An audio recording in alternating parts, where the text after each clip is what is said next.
दोस्तों जितने भी शासकीय सेवक इस वीडियो को देख रहे हैं, दोस्तों मैं बता दूं जो मध्य प्रदेश के शासकीय सेवक हैं उनका जो बेसिक है 8th पे के अनुसार कितना रहने वाला है 2800 पे के अनुसार। दोस्तों आप देखेंगे हर स्टेट का अलग अलग पे मैट्रिक्स होता है। मध्य प्रदेश का भी पे मैट्रिक्स अपना अलग है, केंद्र का अलग है और लगभग हर स्टेट का अलग अलग पे मैट्रिक्स होता है। आप देखेंगे मध्य प्रदेश में जो 2800 पे के कर्मचारी हैं 7वें वेतनमान के अनुसार उनका बेसिक जो है 28,700 है। दोस्तों ये आप देख सकते हैं जो टेबल है ये मैंने 7वें पे मैट्रिक्स से ली है। यहाँ पे आप देखेंगे 2800 पे ग्रेड यानी छठवां जो वेतनमान लागू किया गया था उनके उसके अनुसार सभी ग्रेड पे बनाए गए थे। यानी 2800 पे ग्रेड के अनुसार उनका जो बेसिक था छठे वेतनमान में 11,170 था। वही हम बात करें जब 7वां वेतनमान लागू हुआ दोस्तों तो आप देखेंगे 2.57 का फिटमेंट फैक्टर ने लागू किया था।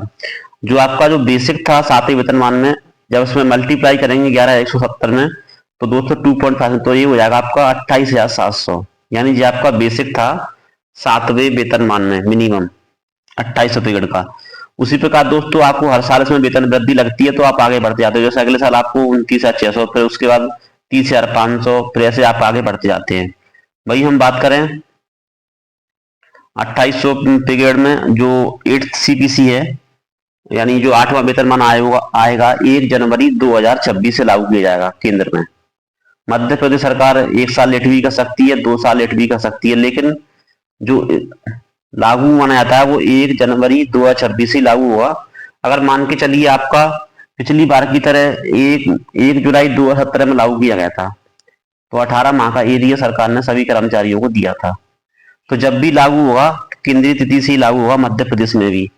तो हम डिस्कशन करते हैं कि जो 2800 पे ग्रेड कर्मचारी उनका बेसिक फिटमेंट फैक्टर कितना रहेगा 7वें वेतनमान में और कितना इनका बेसिक हो जाएगा। जैसा आप जानते हैं 28,700 न्यूनतम बेसिक है और जो फिटमेंट फैक्टर लिया मैंने 1.92 लिया। दोस्तों आप देखेंगे कई न्यूज चैनल में 2 भी दिखाया गया है, 2.5 दिखाया गया है, तो ये सब फिटमेंट फैक्टर लिए गए हैं। लेकिन हम बात करें सबसे लोएस्ट फिटमेंट जो फैक्टर कम से कम आपको देखने को मिलेगा वो है 1.92। यानी जब हम इसको लागू करेंगे तो आप देखेंगे आपका जो फिटमेंट फैक्टर है लगा के टोटल बेसिक हो जाएगा 55,104। तो हमने इसके राउंड ऑफ करके लगभग 55,000 बेसिक आपका मान लिया है। जो 2800 पीरियड का जो इनिशियल बेसिक होगा 8वें वेतनमान में वो होगा आपका 55,000। दोस्तों मध्य प्रदेश में आप देखेंगे अब इनकी नेट सैलरी कितनी होगी। जो दोस्तों नेट सैलरी रहती है उसमें 10% NPS कटता है। तो जब 5500 इसमें से हटा दिए जाएंगे तो 49,500 आपकी नेट सैलरी हो जाएगी। दोस्तों मैंने इसमें अतिरिक्त भत्ते जैसे आपको जो भी भत्ते मिलते हैं तो वो कोई भी भत्ता मैंने ऐड नहीं किया इसमें। जैसे गृह वाला भत्ता हो गया, आपको कोई भी और भत्ता मिलता हो तो वो ऐड नहीं किया क्योंकि मध्य प्रदेश में जो भी भत्ते हैं बहुत कम मिलते हैं और ना के बराबर मिलते हैं। इसलिए सिर्फ मैंने बेसिक से ही इसमें 10% NPS काट के आपके सामने रख दिया है ना। अब बात करते हैं दोस्तों इसमें जब आपकी वेतन वृद्धि होगी तो कितनी होगी। आप यहाँ देख रहे हैं 28,700 से 29,600 में जाने में आपका 900 रुपये बढ़ रहा है। यानी एक साल में आपका 900 रुपये की तो वेतन वृद्धि मिल रही 3% की। और वहीं हम बात करें इधर 5500 का जब 55,000 का जब 3% निकालेंगे तो 1650 हो जाएगा। जब 1650 देखेंगे आप या 900 देखेंगे लगभग 750 का अंतर आपको वेतन वृद्धि में ही देखने को मिलेगा हर साल में। वहीं हम बात करें दोस्तों जब महंगाई भत्ता बढ़ता है तो आपका 1% जैसे महंगाई भत्ता बढ़ा तो यहाँ पर आपका बढ़ रहा है 550 रुपये, यहाँ बढ़ रहा था 287 रुपये।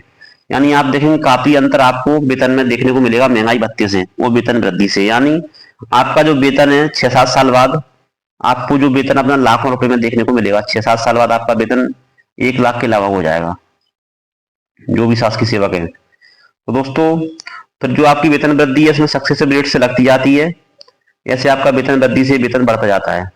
अब दोस्तों बात करें एक काले कानून की जो 70%, 80%, 90% का है जिससे हर कर्मचारी को गुजरना पड़ रहा है। तो पहले साल आपको 70% वेतन मिलेगा, नहीं 55,000 का 70% जब आप बेसिक निकालेंगे दोस्तों तो ये हो जाएगा आपका 38,500।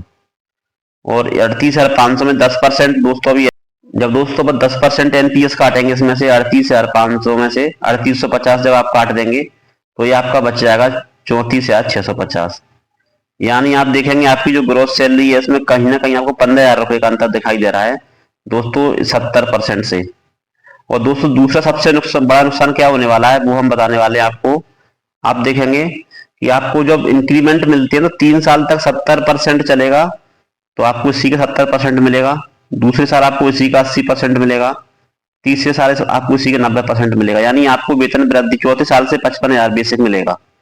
और दोस्तों इसमें जब आपका प्रोविजन खत्म हो जाएगा 3 साल बाद, तो इसमें कोई वेतन वृद्धि आपको नहीं मिलेगी, सिर्फ 55,000 से मिलेगा। अभी जो कुछ कर्मचारियों की प्रवेश अवधि खत्म हुई है तो उनको वेतन वृद्धियां नहीं दी गई हैं।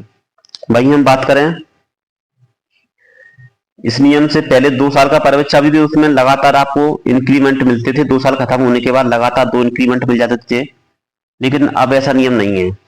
तो जितने भी शासकीय कर्मचारी 70%, 80%, 90% के दायरे में आ रहे हैं दोस्तों, उनको भी इसके लिए आवाज उठाना चाहिए और इस नियम को खत्म करना चाहिए। क्योंकि दोस्तों अब आप देखेंगे आपका नुकसान अब बहुत होने वाला है, जिससे आपको वेतन में काफी आर्थिक नुकसान की क्षति उठाना पड़ेगी। लगभग आपको पूरे सेवा काल में 25 से 30 लाख का नुकसान होने की संभावना है। तो दोस्तों जितने भी शासकीय सेवक इस चैनल पर पहली बार हैं दोस्तों, लाइक वीडियो को जरूर करें और चैनल को सब्सक्राइब जरूर करें। जय हिंद, जय भारत।